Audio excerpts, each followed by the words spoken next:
Es el tercer encuentro, la tercera jornada del ciclo Perón Vive, organizado por la Vicegobernación de la provincia y el Ministerio de Cultura y Comunicación, que pretende conmemorar los 40 años de la muerte del general Perón, y en ese marco, digamos, la vigencia, la actualidad de su pensamiento y la política que nos legó a los argentinos y a la nación toda.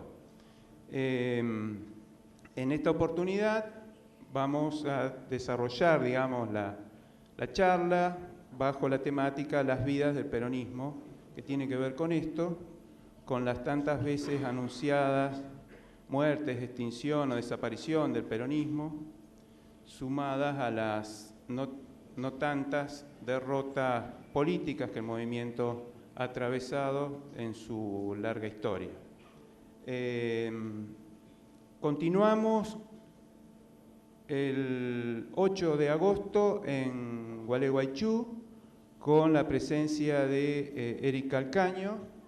El 15 aquí nuevamente en Paraná, y Concordia en Paraná con Federico Bernal, que es director del Observatorio de Políticas, Estrategias de Infraestructura y Energía. Nos va a hablar sobre la energía del proyecto nacional. Y en Concordia van a estar presentes Osvaldo Papaleo y Graciana Peñafort, que nos van a hablar sobre el proyecto nacional y los medios Contreras.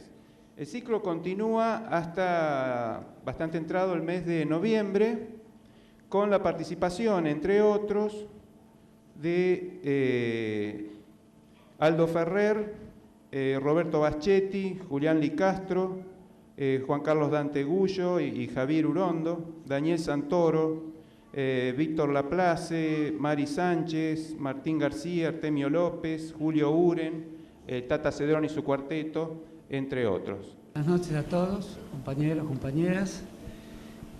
Perón fue un educador y se educó en el interior de un ejército. ¿Qué ejército era ese? Era el ejército que había heredado la campaña del desierto de Roca, era el ejército positivista. Perón lee la bibliografía de ese ejército, que es una bibliografía compleja, como complejo es el positivismo argentino. Lo testimonia la Escuela Normal de Paraná, fundada por el prepositivismo argentino y que tuvo entre sus grandes maestros a Pedro Scalabrini, el padre de Raúl Scalabrini Ortiz.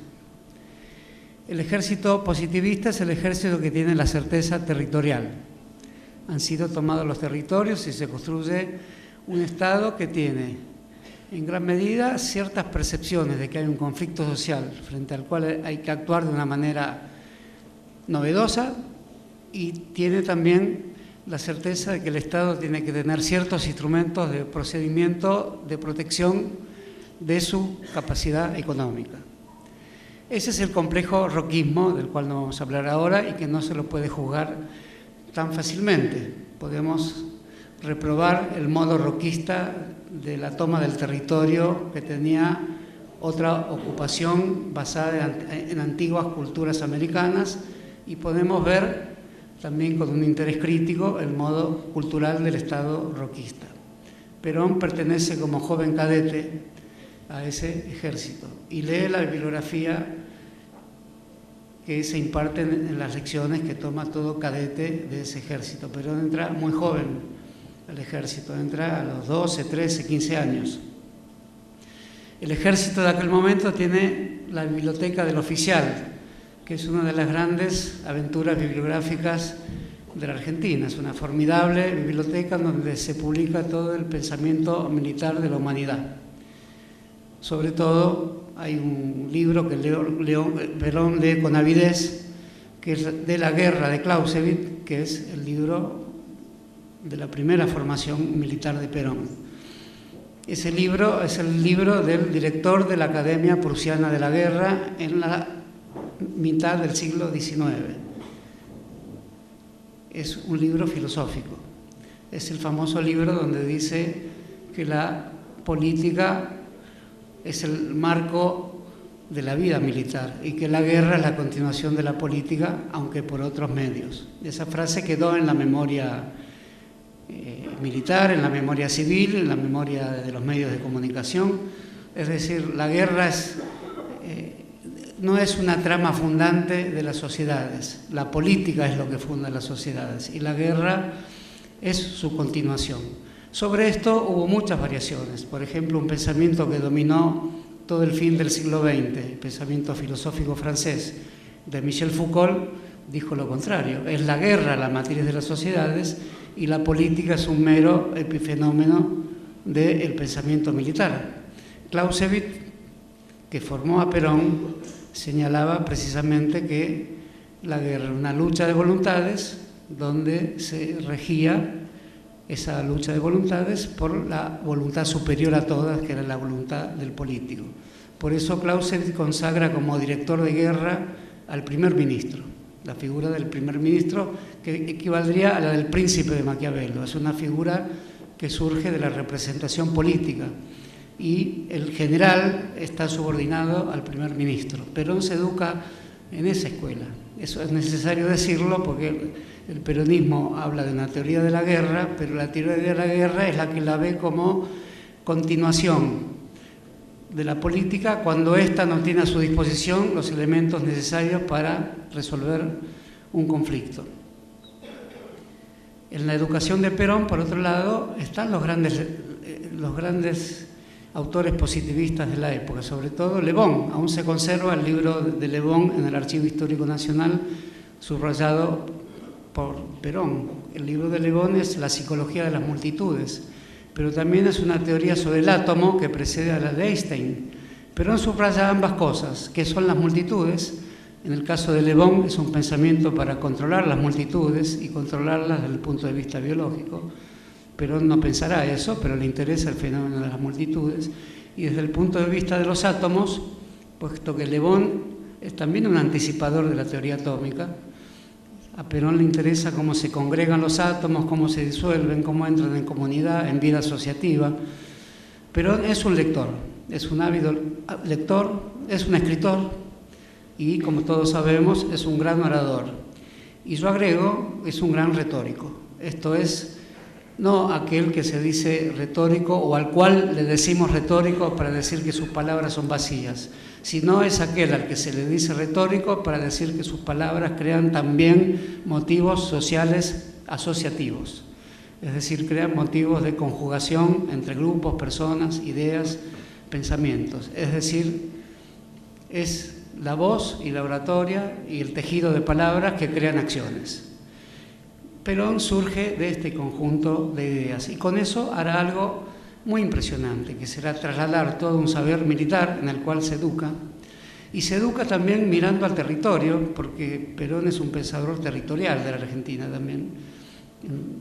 En primer lugar, mira a los primeros habitantes del territorio. Es cierto que les interesa a esos habitantes desde el punto de vista militar, como a San Martín le interesaron los mapuches también, para el cruce de los Andes. Pero eso se extiende más allá porque la familia de Perón proviene de un cierto mestizaje, tehuelche, como dice bien Jorge, y también proviene en ese mestizaje de una familia positivista. El abuelo de Perón, Tomás Perón, era amigo de Pedro Scalabrini, de Ameguino, que estudiaba la corteza de los árboles, y a partir del estudio de la corteza de los árboles estudiaba la relación del hombre con la naturaleza, Tomás Perón.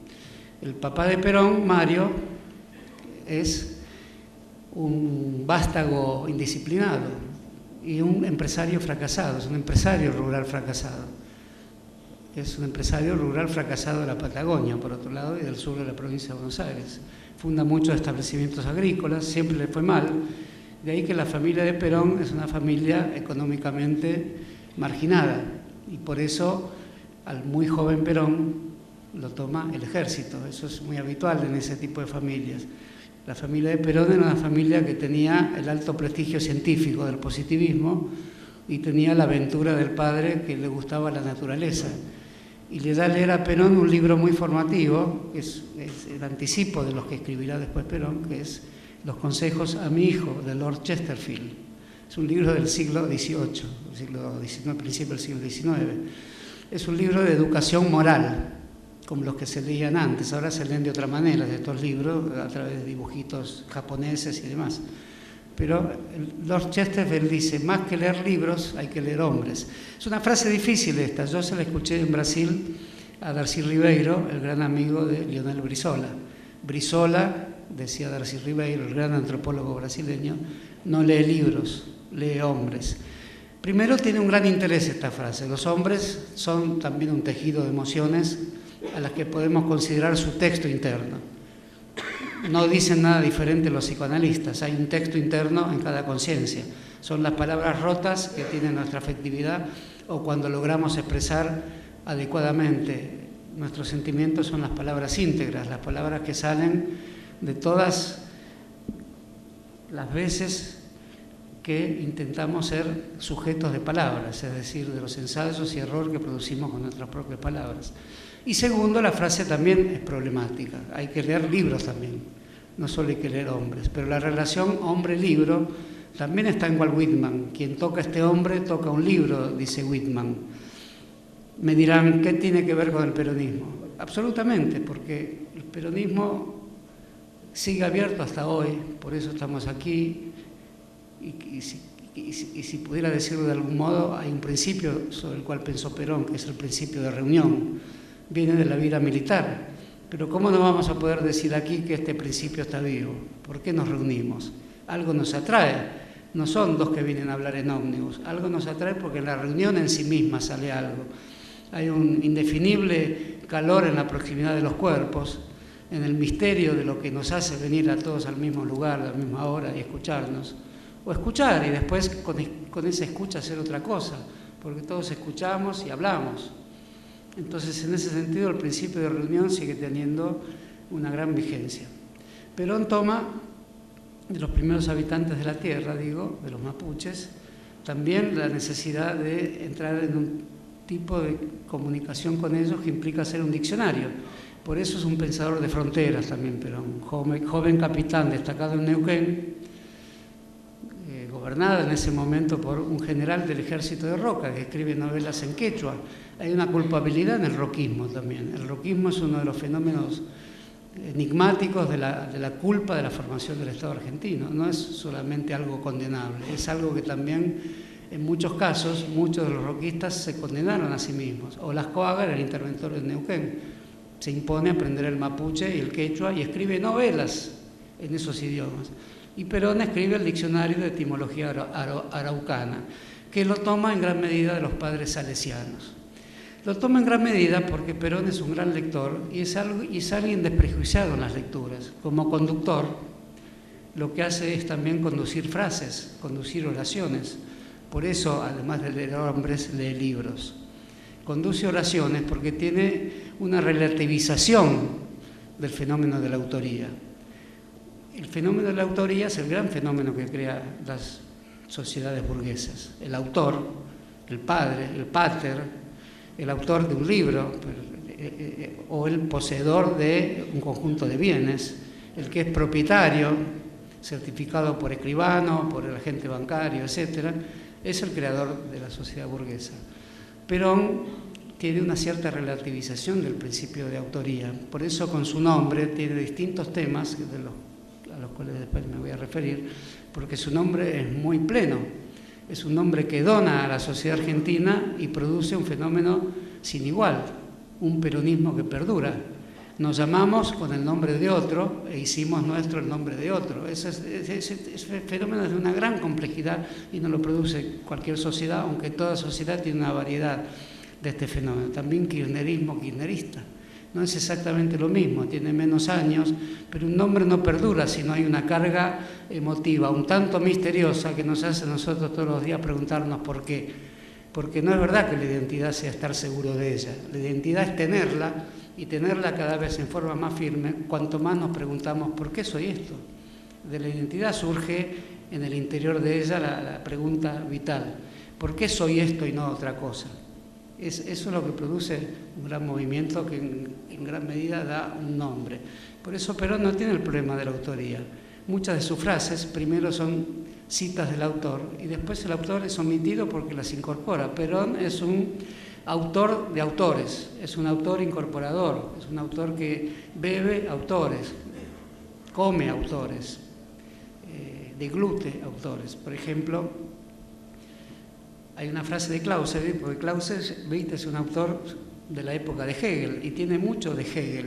Es un autor que ve a la guerra como un fenómeno dialéctico. Tanto es así que la Revolución Rusa en gran medida se hizo leyendo a Clausewitz.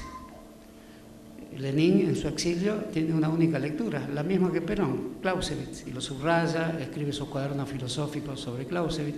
Son magníficos los capítulos de Clausewitz sobre el encuentro nocturno, el deseo de batalla, la lucha de voluntades y la guerra como drama violento y pasional. Y Perón cita mucho esa frase y cita el autor, es muy conocido que el autor es Clausewitz. Dice Clausewitz que la guerra es un drama violento y pasional. Es la cita correcta. A todo estudiante universitario se le pide que haga la cita correcta. Si no hace la cita correcta es probable que tenga una reprobación y que el profesor lo considere un plagiario o uno que consultó muy rápido a Wikipedia con total de prejuicio. Con el tiempo Perón comenzó a decir la guerra es un drama violento y pasional. Omitió a Clausewitz, se apoderó de esa frase. No tenía la necesidad de decirla permanentemente porque no significaba que estaba tomando indebidamente la frase de autoría de otro. Significaba algo más complejo, que tampoco es fácil de explicar. Significaba la potencialidad de un movimiento popular para tomar como afluente, como gran manantial, las frases que forman parte del dominio de la humanidad, en cualquiera de sus versiones, de sus ciencias o de sus literaturas. Pero hace una tercera cosa también. En los 70 esa frase sigue subsistiendo, pero le cambia el sujeto. Ya no es más la guerra, sino la liberación nacional. Esta la recordaremos más. La liberación nacional es un drama violento y pasional. Es una frase del romanticismo. Y tuvo 3 etapas. Primero citó el autor, después no citó el autor y después le cambió el sujeto guerra por el sujeto liberación nacional. Ahora bien, ¿es el peronismo un fenómeno de guerra? ¿Es el peronismo un movimiento que basado en teorías de la guerra quiere la guerra? Como Perón es un retórico, el retórico es no el que da la orden, sino el que persuade. ¿Quién dice esto? Lo dice el propio Perón. Yo hice este pasaje, dice, de la guerra, que es el dominio de la orden, a la política, que es el dominio de la persuasión. Ninguna de las dos cosas son fáciles, porque nada en el peronismo es fácil, ni nada en la política es fácil, ni nada en nuestra vida es fácil. Dar una orden no es fácil.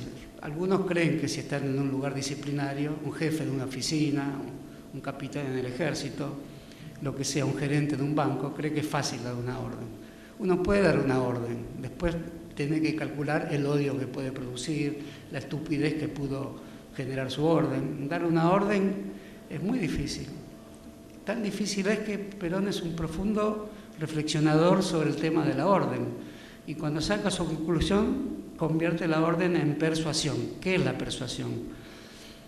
Tiene algo de una orden, pero es una orden silenciada, es una orden que pervive en el interior secreto de las conciencias. Y en realidad no es una orden, es la pregunta que me hago yo de si puedo convencer a alguien de lo que pienso yo y de algo más también. Si al momento de convencer a alguien sobre lo que pienso yo, no debo cambiar yo mismo también.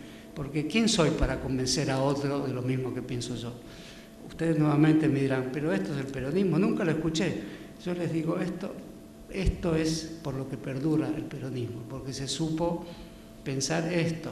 Y sin duda, como en el peronismo, en cualquier otro movimiento, hay toda clase de personas, perdura porque de una manera u otra los ejemplos nucleares del peronismo, de sus luchadores, de sus grandes militantes, no solo de los que le dan el nombre, sino de los que aceptaron el nombre, es porque esto se produce todos los días, aún hoy, también se produce el kirchnerismo, que no sabemos si es una parte menor del peronismo o se pudo en algún momento hacer cargo del conjunto del peronismo. Si es una de sus mutaciones, si es transitoria como mutación, o si el peronismo hubiera podido refugiarse enteramente en el kirchnerismo. Menudo dilema que no hay por qué no reconocer que también lo estamos atravesando, porque no en vano tomamos nombres que definen nuestra vida y que nos importa defender, al punto tal que si nos ofendemos si hablan mal de ese nombre, pero si es el nombre de otro, ¿por qué nos iríamos a ofender?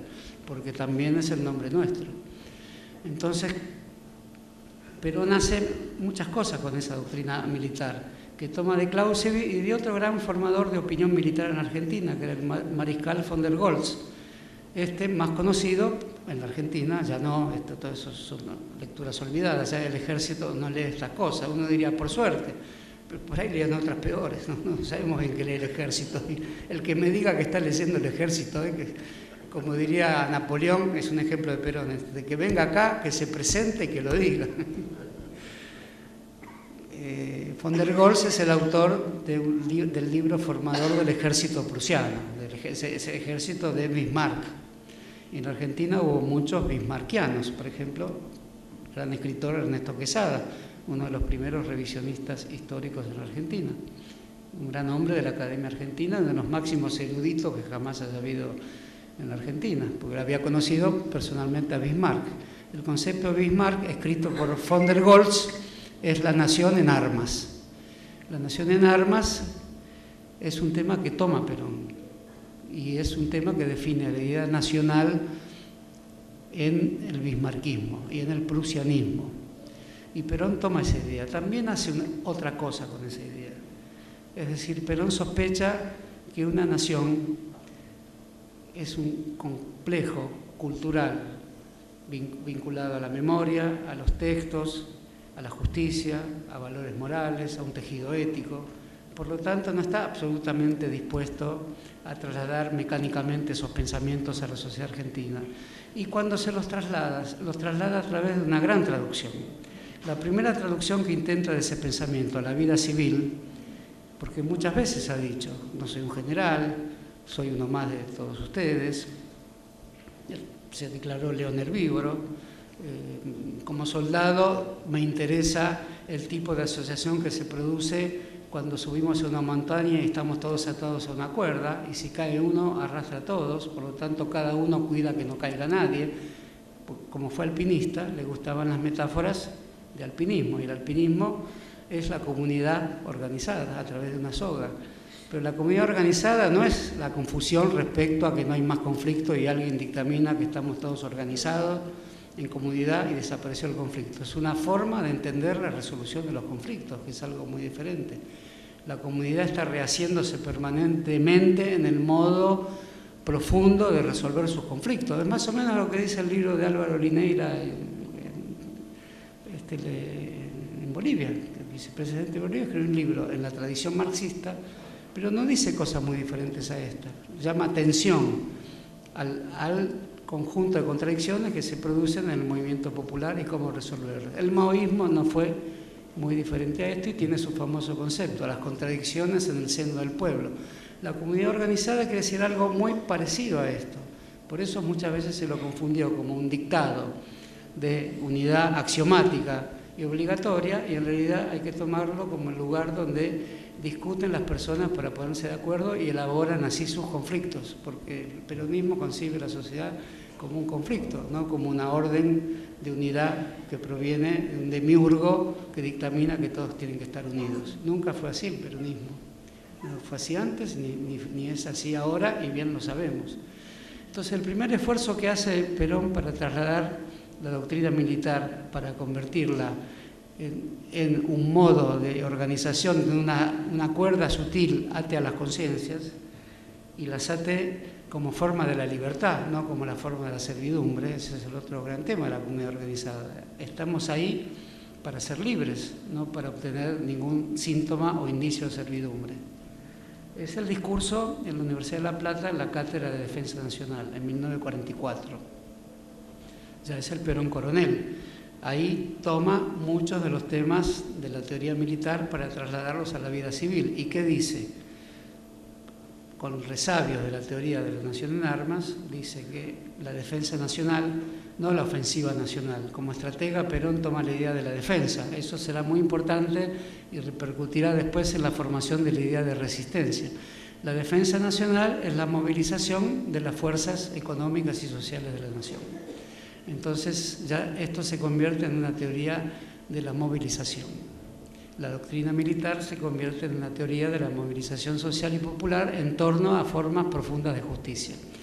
La teoría de la movilización también viene del saber prusiano, y hay famosos libros que Perón no había leído sobre la idea de movilización al que el prusianismo y el postprusianismo, después de los años 30 en Alemania, le agrega movilización total. El peronismo no es la movilización total, es una idea de la movilización de las fuerzas de la nación para constituirla en términos de justicia. Por eso la idea de la nación en armas cede paso a la idea de movilización social. La movilización total, cuya teoría se le debe al gran escritor alemán nazi Ernest Junger, Perón no la leyó. Perón no es hijo de esa teoría. Perón es alguien que escuchó y desarrolló en la Argentina la tesis de la movilización social en respaldo de formas de justicia que crean un nuevo tipo de Estado. Hasta 1944 Perón sostiene entonces esta relación, este equilibrio dinámico entre la forma militar y la forma civil de la política. Pero después hará algo más, que fue trasladar totalmente la idea de lo militar a la idea de la movilización social, al cuerpo de las masas populares y al conjunto de las reivindicaciones donde el Estado interviene decisivamente en la sociedad, creando formas de libertad. La intervención del Estado en la sociedad crea formas de libertad, de asociacionismo libre y de creación de motivos de soberanía económica y de justicia social, que es sus charlas llamadas Manual de Conducción Política o Conducción Política en la Escuela Superior Peronista en el año 50. Ahí es donde dice, paso de la orden a la persuasión. Ahí se pasa a la política. Por lo tanto, el Clausewitz, que decía que la guerra, la continuación de la política por otros medios, es de algún modo aceptado enteramente por Perón, pero adquiere algo más. En el 50, el mundo está en guerra, como lo está hoy. Distintas formas de guerra, larvadas, explícitas, guerras locales, ya no como en aquellos años combinadas con elementos religiosos. El petróleo está siempre subsistiendo a las guerras, pero ahora hay factores étnicos y religiosos que las hacen enormemente complejas. El peronismo adquiere ahí un sello de una filosofía humanística y se escribe en una de las verdades. El peronismo es un fenómeno de educación popular. Las 20 verdades tienen algo de ingenuidad, algo de candoroso y algo de muy profundo también, como suele suceder con las cosas candorosas. A veces son meramente candorosas y muchas veces son demagógicas. Las 20 verdades no lo son sencillas, pero al mismo tiempo son el esbozo de algo que proviene de esta historia, de la teoría de la guerra que se transforma en la política, porque en la teoría de Perón la guerra siempre tuvo a la política y al primer ministro como mediador de la guerra. Por eso mismo el peronismo es un fenómeno de la política que habla de la guerra, pero no es un fenómeno de la guerra que habla de la política. Y adquiere una dimensión, que como digo es la dimensión humanística, que es una dimensión de paz. El peronismo es un fenómeno de la paz, pero es un fenómeno de la paz no ingenua. Hay pacifistas que son pacifistas ingenuos, los respetamos. El pacifista ingenuo debe ser respetado. El peronismo no es un pacifismo ingenuo, sabe de las luchas sociales, sabe de las masacres, de las dolorosas masacres que vive el mundo, sabe que las luchas son difíciles, pero sabe también que sería mejor que eso no existiera y sabe que aún es mejor que haya un movimiento social que garantiza transformaciones de justicia y que al mismo tiempo éstas pueden hacerse en paz. No le fue posible hacerlo y no fue posible por las modalidades que adquirió la historia argentina por parte de los sectores que no solo no entendieron al peronismo, sino que despreciaban el modo en que el peronismo se ofrecía como hipótesis general del cambio social en Argentina a través de medidas de movilización que entrañaban esencialmente la idea de un humanismo en una paz no ingenua ni candorosa, sino en una paz que sabe que hay dominantes y dominados, explotadores y explotados, e intervienen en ese núcleo dramático de la historia con ánimo conciliador, pero no del conciliador ingenuo también, con ánimo del conciliador que exige que se reconozcan los derechos profundos del pueblo argentino y de la humanidad. Y en esto El peronismo, el primer peronismo, donde todavía el revisionismo histórico no había desarrollado plenamente, era un fenómeno más académico y había tenido una beta popular en el nacionalismo argentino. Y es sabido que el nacionalismo en la época de Perón tenía una fuerte influencia de la Iglesia, de los sectores de derecha de la Iglesia Católica. Perón, como proviene del ejército que dije que provenía, es decir, proviene de un ejército donde se lee a Mitre, Perón es invitado por el historiador liberal Ricardo Levene para escribir un capítulo de una historia nacional. ¿Cuál es? La de Mitre, la historia de Mitre. ¿Qué capítulo iba a escribir? El cruce de los Andes de San Martín. Y finalmente lo escribió, está publicado ese capítulo, solo que el historiador Levene no lo tomó para su libro. Esto demuestra que Perón veía con mayor amplitud de lo que el revisionismo histórico después quiso ver la historia argentina. Aunque esto es otra historia y Perón después asume a Rosas, pero ya en el exilio, como asumió tantas cosas en el exilio que no había asumido durante su presidencia, y la prueba está que él mismo pone los nombres a los ferrocarriles que nacionaliza en 1949. Y ese es un fenómeno muy complejo del peronismo, que es necesario detenernos a ver, pues si queremos seguir transformando en este difícil momento del mundo y de la Argentina, tenemos que saber también estas cosas, porque tenemos que saber quiénes son los adversarios, y no temo pronunciar la palabra enemigo también, y quiénes de estos fueron también interrogados por el peronismo, y quiénes conocen a veces al peronismo más que nosotros. Entonces, en esta circunstancia, Perón, cuando da sus clases de conducción política, llama conducción política a un fenómeno muy complejo que es reunir a los hombres, transformar la conciencia de los hombres y en ese acto transformarse el mismo, porque buen chiste sería una asimetría tal respecto de la cual el educador fuera intransmutable, inmóvil, indetenible, una fuerza granítica, no modificada a sí mismo nunca, mientras modifica la conciencia de los demás. No, esto no es así. Perón modifica permanentemente su conciencia y hay un Perón historicista respecto a su propia conciencia. Y esa conciencia lo hace a Perón un filósofo humanista. Y quisiera retomar esta expresión humanismo. En el peronismo de los orígenes, la figura de Juan Bautista Alberdi es una figura muy plena. Y hoy mismo Alberdi lo vemos con simpatía. Nadie se tira contra Alberdi, sobre todo por un libro, El crimen de la guerra. ¿Quién era Alberdi? Alberdi fue un joven romántico, fue un proto-rosista, escribió un libro que finalmente es un gran libro de filosofía argentina, Los principios fundamentales de la filosofía del derecho. Es un libro dedicado a Rosas, después se tiene que exilar. Muchos dicen que el drama del no reconocimiento mutuo entre Rosas y Alberdi es uno de los grandes dramas argentinos. Puede ser, hagamos la prueba con Perón, el no reconocimiento de Perón con algún gran escritor de la época, que hasta puede ser Borges incluso.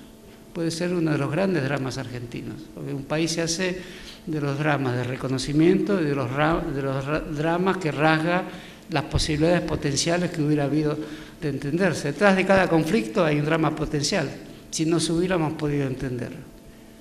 Y sin embargo estamos aquí en este conflicto que puede traer una guerra.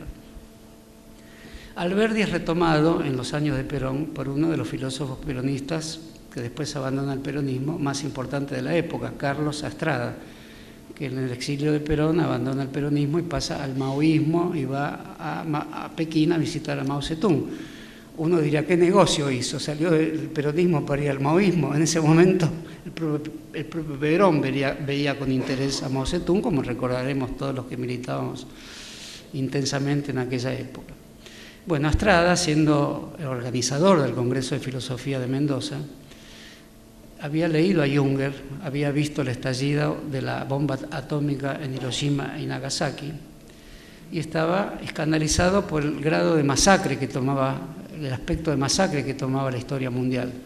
Y hace un famoso discurso en la ESMA, en la Escuela de Guerra Naval que está en la ESMA, estaba en la ESMA, y ese discurso es un discurso fundamental y se basa en Alberdi, en el crimen de la guerra. Alberdi es lo que hoy diríamos un globalizador. ¿Por qué no quería la guerra? ¿Por qué rechaza la guerra del Paraguay? Es una voz muy vibrante, de las pocas que hubo, no solo Alberdi. Acá en Paraná salieron muchas, no en vano se le subleva el ejército a Urquiza, por Oligario Andrade, por Guido Hispano, por Felipe Varela, más hacia las provincias del centro del país. O sea, la guerra del Paraguay para muchos era un crimen. Alberdi escribe eso, pero también dice Europa está sumida en la barbarie, porque inmediatamente después viene la guerra franco-prusiana. Entonces Alberdi ve la guerra como un pensador de la paz, influido por Kant. Él ve la paz perpetua influido por Kant, que es el pensador de la paz, no es un pensador de la guerra. Como solución para la guerra ve el comercio internacional. En esa época se tiende el cable submarino entre América y Europa. Alberdi dice, nuestro futuro es el cable submarino. Yo no sacaría las mismas conclusiones. Ciertas formas de la globalización, aún las que son comunicacionales, esas sí son la continuación muchas veces de la guerra por otros medios. Todo el aparato comunicacional, Internet, es la continuación de la guerra por otros medios, e Internet está forjado sobre la base de modelos militares en sus comienzos, aunque hoy los llamemos ingenuamente redes sociales, a pesar de que sabemos que son formas de detectar identidades de consumo permanentemente, o sea, de formas de control sobre toda la humanidad. Bueno, no tenemos por qué tomar el Alberdi candorosamente globalizador, pero hay algo con el Alberdi del crimen de la guerra que hoy es interesante, y Carlos Astrada, como filósofo de la tercera posición, va a hablar a los marinos que pocos años después darían el golpe y tirarían las bombas sobre Plaza de Mayo, a decirles que el destino de la Argentina es, como decía Alberdi, cuestionar el crimen de la guerra. También parecía candoroso, pero hay que decirle a personas vestidas con uniforme militar algo sobre el crimen de la guerra.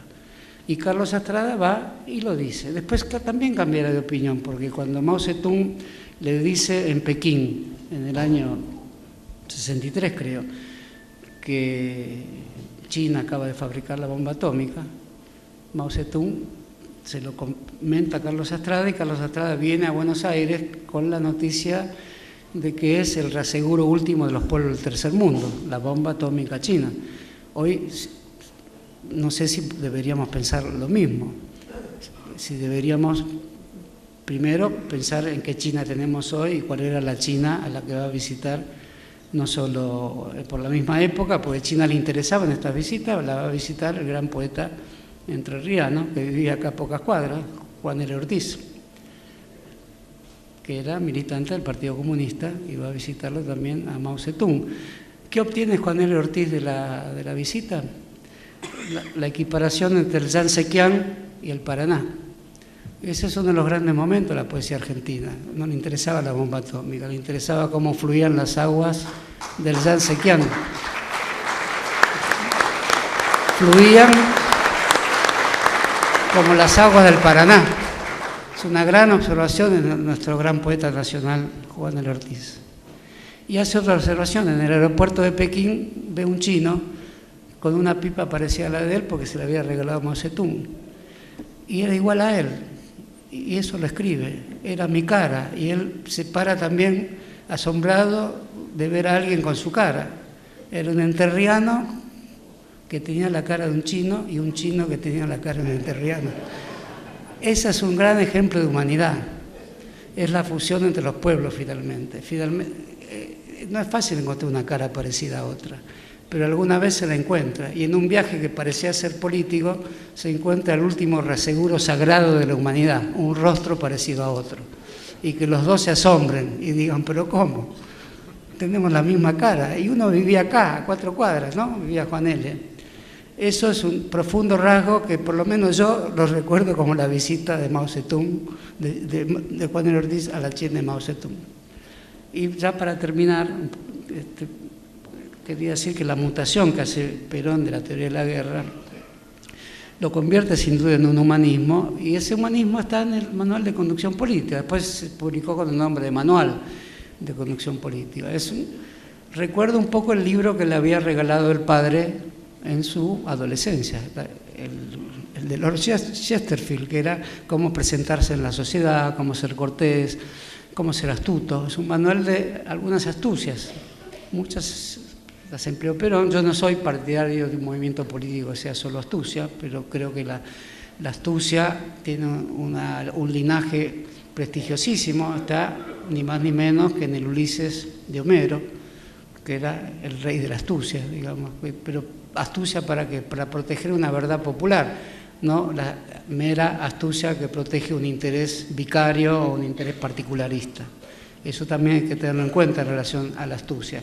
El pícaro popular en general lo es porque protege una verdad popular de poderes mucho más poderosos que pueden destruirlo. La astucia se justifica así, no para pequeñas ventajas. Ese es el ventajero, que también es astuto pero ventajero. En el humanismo peronista hay astucia, pero no la del ventajero. Eso me parece que hay que tenerlo en claro también, y cuando se cierran las listas, las internas, hay que saber eso también. Porque se cerrarán mejor así se cierran mejor. Astucia sí, pero no la del ventajero. Entonces, quiero terminar, no sé bien por cómo, pero voy a conseguir decir algo que me parece de mayor importancia. El peronismo llamó resistencia a su exilio. ¿Por qué nos atrae tanto y nos sigue atrayendo? Porque tuvo un exilio digno, como el de Artigas también. Y porque prefirió la resistencia a la ofensiva. Fue un error, fue nuestro error de los militantes de aquella época de pensar que la historia es fácil. Nunca la historia es fácil. De la resistencia, y ahora se acabó la resistencia, a la ofensiva. Recordarán esa expresión. A muchos les podrá seguir gustando y yo la considero con añoranza también, porque nada de lo que hicimos merece el arrepentimiento, merece la reflexión serena de que se podía hacer de otra manera, pero puesto que lo hicimos, ¿por qué nos vamos a arrepentir? No creo que haya que ser de los que se arrepienten a cada paso. La autocrítica está bien, pero no todos los días, si no, no se sabe quiénes somos. Una vez cada 10 años, por lo menos.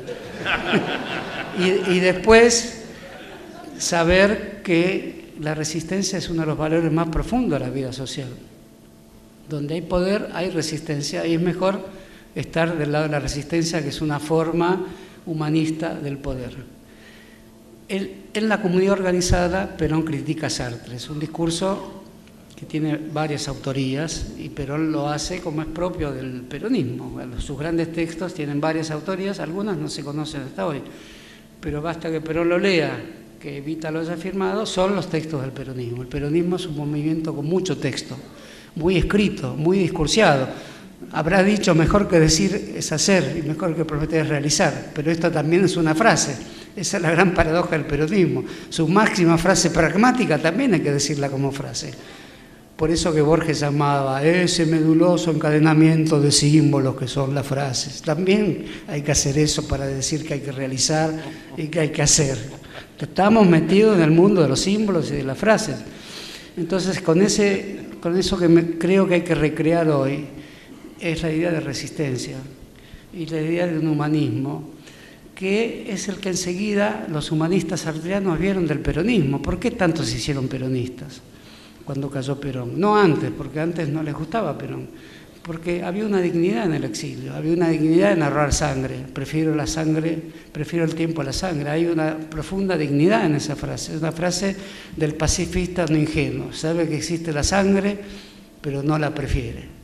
Entonces esa dignidad la heredamos nosotros, no podemos perder eso bajo ninguna circunstancia. Perón cuestiona la náusea de Sartre. Sartre había acabado de escribir La náusea. Y Perón dice, no podemos tener una existencia basada en la náusea. Puede ser perfectamente, pero hay una cuestión con esto. Sartre llama a la náusea una revelación de la conciencia. Y a los que le gustaba Sartre, que no eran pocos, y Perón había hecho un discurso oficial condenando a Sartre, que era el filósofo de la época. Esas son cosas que ocurren en el peronismo nada más. Todos los sartreanos se hicieron peronistas, y uno en especial que ya lo era, porque venía del nacionalismo, había leído a Sartre, lo había conocido en Viena, y se convirtió en alguien de nuestra memoria, John William Cook, que fue un sartreano. ¿De dónde viene la frase el hecho maldito del país burgués? De Sartre. Está en la historia de Baudelaire que escribe Sartre.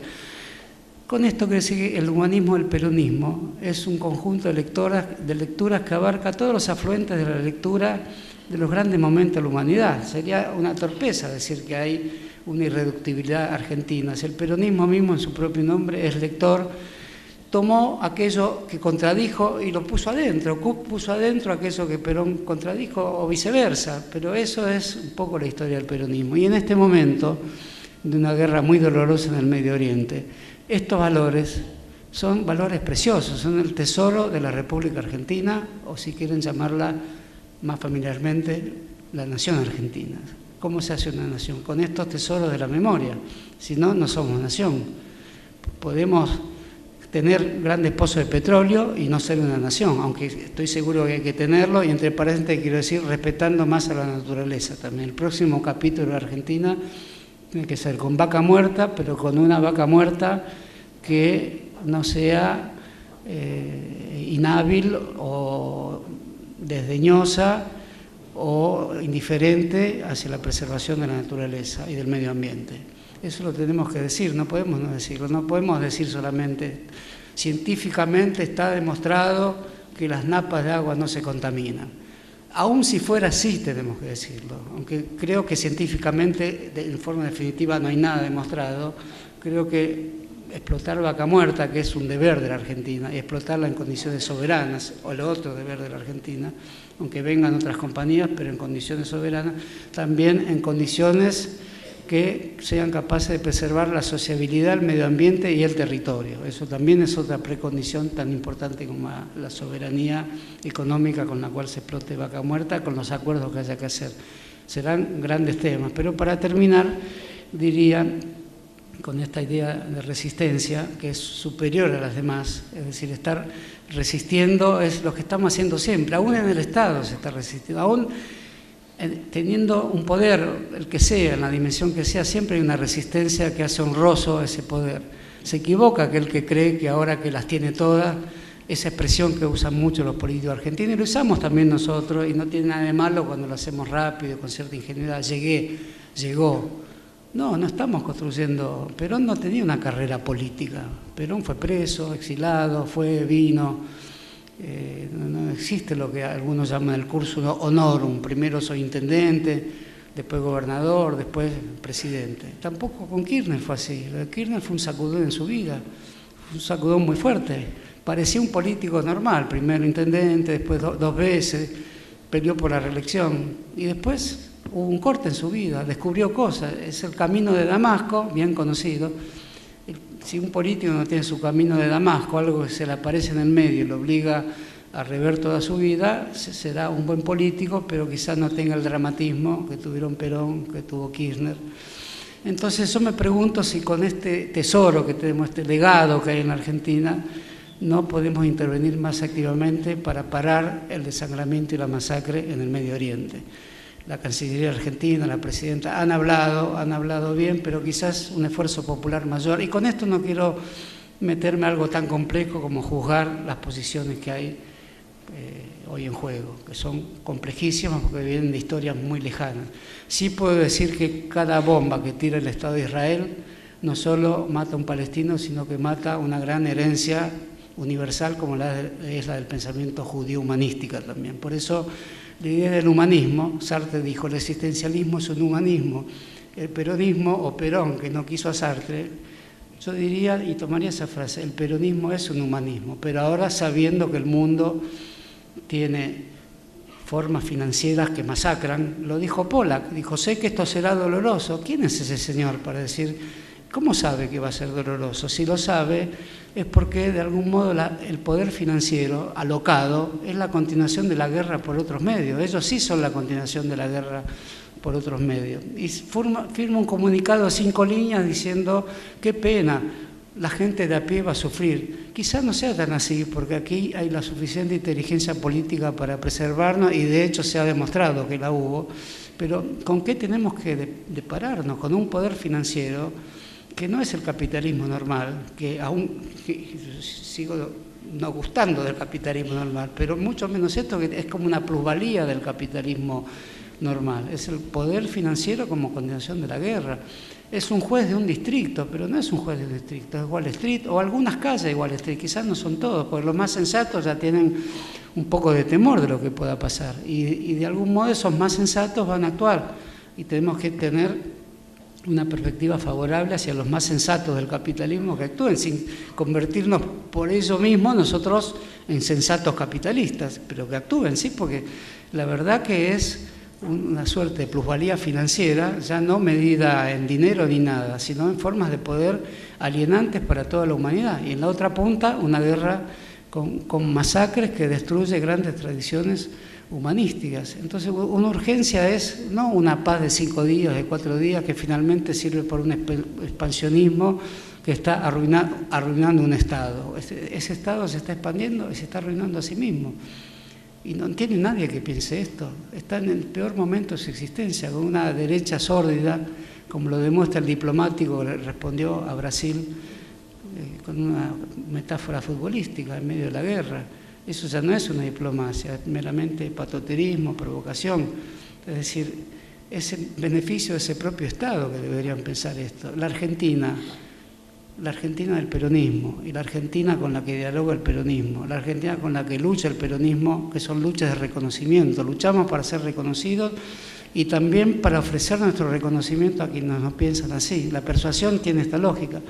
No podemos pensar con este legado poderosísimo que tenemos, que se demostró en el tiempo que era perdurable, porque ni sabemos por qué es perdurable. Es perdurable porque nos gusta reunirnos aquí, nos gusta hablar, nos gusta pensar en la historia de esta manera, nos gusta pensar que la historia de Artigas no se acabó, no es un prócer oficial, es una sombra que sigue cabalgando por la llanura entrerriana. Entonces no podemos intervenir más incisivamente, por lo menos para algo de urgencia para la humanidad, en nombre del humanismo de la tradición peronista. Basta de guerra en el mundo con masacres como las que nos conmueven todos los días.